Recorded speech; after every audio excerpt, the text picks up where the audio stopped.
नमस्कार दोस्तों, स्वागत है आप सभी का। जो हम टॉपिक पढ़ने वाले हैं, टॉपिक का नाम क्या है? अवकल समीकरण। ठीक है, अवकल समीकरण को पढ़ने के लिए सबसे पहले जो आपका बेसिक है वो नॉर्मल बेसिक आपको आना चाहिए, जो कि आपने 12th क्लास में पढ़ा होगा। अब जो हम पढ़ेंगे, हमारी बुक एक बार आप देख लो, ये वाली बुक पढ़ रहे हैं अपन, JPH वाली। ठीक है, सबसे पहले अपन इसके अंदर जो चैप्टर करेंगे, पहला चैप्टर करेंगे जो कि हमारा प्रथम first order and first degree के डिफरेंशियल इक्वेशन वाला। ठीक है, तो जब हमको पढ़ना है अवकल समीकरण, जब 12th क्लास पढ़ी थी अपन ने, तो वहाँ अपन ने देखा था dy/dx लिखते थे हम। dy/dx में क्या होता है, यहाँ पे एक है x है और एक y है।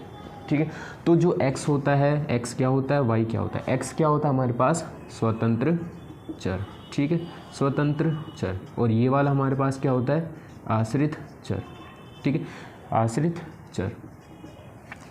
ये इंडिपेंडेंट वेरिएबल और ये डिपेंडेंट वेरिएबल। ठीक है, जब हमको पता है ये जो हमारे पास अवकलन लिखा हुआ है, ठीक है, ये एक बार किया हुआ, जैसे हमारे पास कोई फलन है y बराबर हमारे पास क्या है, x²। ठीक है, जब हम इसका अवकलन करेंगे तो हमारे पास क्या हो जाएगा, dy/dx बराबर क्या हो जाएगा, 2x। ठीक है, ऐसा आप लोग 12th क्लास के अंदर करते थे। जब हमने इसका एक बार अवकलन किया तो क्या हो गया, dy/dx। जब हम इसका दूसरी बार अवकलन करेंगे तो हम इसको लिखेंगे d²y/dx²। ठीक है, हम इसको ऐसे भी लिख सकते हैं, या फिर हमने क्या किया, इसका दोबारा अवकलन किया है। इसका मतलब है d/dx dy/dx बराबर ये हमारे पास क्या आ जाएगा, 2। ठीक है, ये हमने बेसिक अवकलन 12th क्लास में किया है। ठीक है, अब हमको क्या करना है, सबसे पहले हमको पढ़नी बुक जो हमारी है अवकल समीकरण। तो अवकल समीकरण की बुक पढ़ने के लिए सबसे पहले अब हमको डेफिनेशन आनी चाहिए, अवकल समीकरण क्या होता है, अवकल समीकरण की डेफिनेशन क्या होती है। अवकल समीकरण में देखो, साधारण जो अवकलन होता है वहाँ पे एक होता है हमारे पास आश्रित चर, स्वतंत्र चर। ठीक है, अब यहाँ पे अवकल समीकरण में क्या हो जाएगा, ऐसा समीकरण। ठीक है, डेफिनेशन पे ध्यान देना, ऐसा समीकरण जो हमारे पास पहला क्या हो जाएगा, आश्रित चर, दूसरा स्वतंत्र चर, और तीसरा हमारे पास क्या हो जाएगा, अवकल गुणांक। अवकल गुणांकों के मध्य जो संबंध स्थापित करेगा, संबंध स्थापित करने वाले को हम क्या कहते हैं, अवकल समीकरण। यानी हमारे पास क्या है, जो अवकल समीकरण होगा, अवकल समीकरण में हमारे पास तीन चीज़ होंगी, एक आश्रित चर होगा, एक होगा स्वतंत्र चर, और तीसरा होगा अवकल गुणांक। जैसे कि हमने कोई समीकरण लिखा, d²y/dx² + 5dy/dx बराबर 3। अब यहाँ देखो, हमारे पास क्या है, ये वाला स्वतंत्र चर, आश्रित चर, ये कितने कोटि का है, सेकंड ऑर्डर का है, सेकंड ऑर्डर। ठीक है, और ये वाला सेकंड ऑर्डर का है, ये फर्स्ट ऑर्डर का है। ठीक, यानी इसका मतलब dy/dx अगर कोई भी फलन है उसका एक बार अवकलन किया हुआ है, ये 2 बार अवकलन किया हुआ है, और ये हमारे पास क्या है, अवकल गुणांक। ठीक है, जैसे हमारे द्विघात समीकरण पढ़ा था, द्विघात समीकरण का जो बेसिक फॉर्मूला होता है वो होता है ax² + bx + c बराबर 0। ये हमारे पास द्विघात समीकरण होता था। द्विघात समीकरण में क्या होता था, हमारे पास एक तो होता था अचर और एक चर। ठीक है, यानी ऐसा समीकरण, यानी जो बीजगणित लिखते थे, बीजीय फलन लिखते थे, वो इस क्रम में लिखते थे, जहाँ पे हमारे पास चर भी होता था, अचर भी होता था, इनको मिला के एक संबंध लिखते थे, वो हमारे पास क्या कहलाता था, द्विघात समीकरण। यहाँ पे द्विघात हमने क्यों बोला, क्योंकि x की अधिकतम घात कितनी है, 2 है, तो द्विघात हो गया। x की अधिकतम घात 3, जितनी x की अधिकतम घात होगी तो उसके अनुसार हमारे पास द्विघात, त्रिघात, चतुर्घात ऐसे बहुपद बनते थे। यहाँ जो हम कर रहे हैं अवकल समीकरण। अवकल समीकरण में 3 चीज़ों का संबंध आएगा, आश्रित चर, स्वतंत्र चर और अवकल गुणांकों के मध्य संबंध व्यक्त करने वाले समीकरण को क्या कहते हैं, अवकल समीकरण। ठीक है, अब जो अवकल समीकरण के बारे में हमको इतना तो पता लग गया कि ये हम बुक पढ़ रहे हैं। तो जो हमारा जो फर्स्ट चैप्टर है, हमारे फर्स्ट चैप्टर हम पढ़ेंगे, उसका नाम क्या है, first order and first degree, है ना, अवकल समीकरण। ठीक है,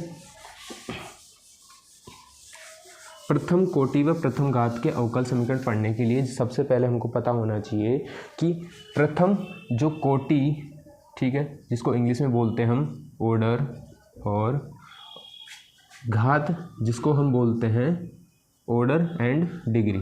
ठीक है, कि जो हम बोल रहे हैं कोटि और घात में हमको अंतर आना चाहिए, ठीक है। कोटि और घात का सबसे पहले हमको ये पता होना चाहिए, जैसे कि हमने लिखा d³ की पावर 5। तो अब देखो जो यहाँ पे 3 है वो हमारे पास क्या है, कोटि, यानी ये त्रिघात का, यानी 3 बार अगर कोई फलन है हमारे पास, जैसे dy/dx बराबर हमारे पास क्या है, x की पावर 5।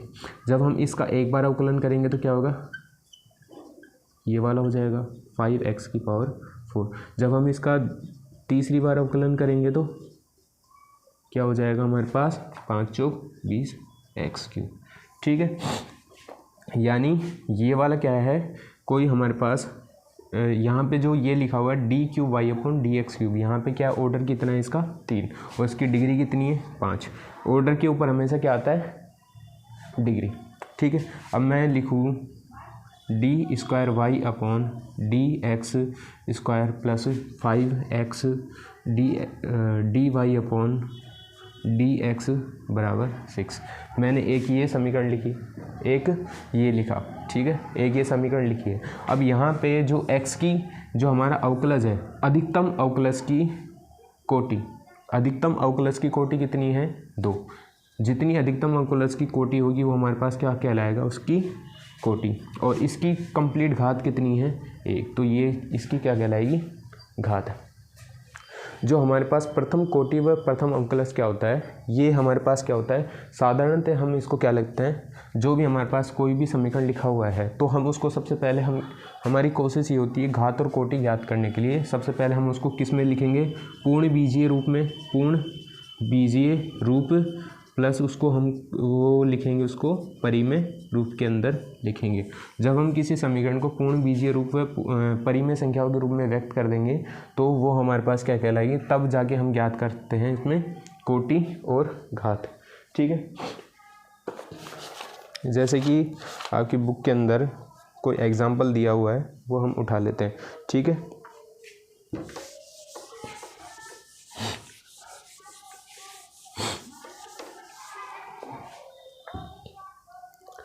जैसे कि हमारे पास कोई समीकरण दिया हुआ है d³ y/dx³ -5 d² y/dx² +4 dy/dx -2y बराबर e⁻x, ठीक है। अब हमको इसमें ज्ञात करना है ऑर्डर और डिग्री, ठीक है, ऑर्डर और डिग्री ज्ञात करना है। तो यहाँ पे अधिकतम अवकलज क्या है, यहाँ पे dy/dx है, यहाँ पे d2y/dx² है, यहाँ पे क्या है d³ है। तो यहाँ पे हमारे पास अधिकतम अवकलज कौन सा है, ये वाला। तो इसकी जो कोटि है, जो कोटि हो जाएगी हमारे पास, कोटि हो जाएगी वो कितनी हो जाएगी 3, और इसकी घात कितनी हो जाएगी, घात कितनी हो जाएगी 1, ठीक है। अगला एग्जाम्पल, ठीक है, अगला एग्जाम्पल जैसे कि d² y/dx² plus x dy/dx³ बराबर sin x, ठीक है। अब इसके अंदर अधिकतम अवकलज कौन सा है, d² y/dx², ठीक है, d² y/dx² लिखा हुआ, तो यहाँ पे अधिकतम अवकलज ये वाला है। तो यहाँ पे जो इसका जो ऑर्डर हो जाएगा, ऑर्डर कितना हो जाएगा 2, और इसकी डिग्री कितनी हो जाएगी 1, ठीक है। अब ये तो हो गए हमारे पास नॉर्मल समीकरण लिखे हुए हैं। तो जब हमको घात और कोटि ज्ञात करना है, तो घात और कोटि ज्ञात करने के लिए जो इसमें क्या होता है, कई बार ऐसे समाकलन के चिन्ह, इसको हमेशा साधारण रूप में लिखेंगे। किस में लिखेंगे, साधारण रूप प्लस वो किस में होना चाहिए, परिमेय रूप में होना चाहिए, ठीक है। उसके अंदर उसमें जैसे कि कोई समाकलन का चिन्ह वगैरह नहीं आना चाहिए, ठीक है। जैसे आपके कोई एग्जांपल देख लेते हैं, ये वाला, जैसे d² y/dx² plus 5 dy/dx plus integration y dx बराबर x⁻3, ठीक है। तो यहाँ पे हमारे पास क्या है, समाकलन का चिन्ह लगा हुआ है, ठीक है। अब समाकलन का चिन्ह लगा हुआ है तो हमको ये चिन्ह को हटाना पड़ेगा अब, ठीक है। अब ये तभी हटेगा जब हम इसका एक बार अवकलन कर दें। जब हम इसका दोनों तरफ एक बार अवकलन कर देंगे तो ये वाला समाकलन का चिन्ह हट जाएगा। तो हम इसका अवकलन करेंगे तो क्या हो जाएगा, d cube y upon D x cube plus 5 d square y upon D x square plus यहाँ करेंगे तो हमारे पास क्या बच जाएगा, y बराबर 3x स्क्वायर। ठीक है, समाकलन का चिन्ह था तब तक हम इसका ऑर्डर और इसकी डिग्री नहीं बता सकते थे। अब हमने इसका एक बार क्या कर दिया, अवकलन, तो अब हम जाके इसकी ऑर्डर और डिग्री बता सकते हैं। ठीक है, तो अब इस वाले समीकरण के लिए जो हमारा ऑर्डर हो जाएगा वो कितना हो जाएगा, 3, और डिग्री कितनी हो जाएगी, 1। अधिकतम अवकलज की घात कितनी है, अधिकतम अवकलज तो ये हो जाएगा, इसकी घात कितनी है, 1। ठीक है, तो यहाँ पे इसकी ऑर्डर कितना हो जाएगा, 1, और डिग्री कितनी हो जाएगी, ऑर्डर कितना हो जाएगा, 3, और डिग्री कितनी हो जाएगी, 1 हो जाएगी। ठीक है, इसी तरीके से अब जो हमारा फर्स्ट एक्सरसाइज है इसके बाद में हम वो करेंगे।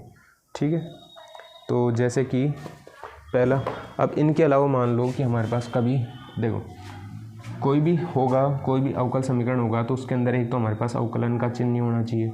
ठीक है, और वो वेल अरेंज्ड होना चाहिए। ठीक है, जैसे कि हमारे पास कोई समीकरण लिखा हुआ है d Y upon D x plus d x upon d y बराबर 1 लिखा हुआ है।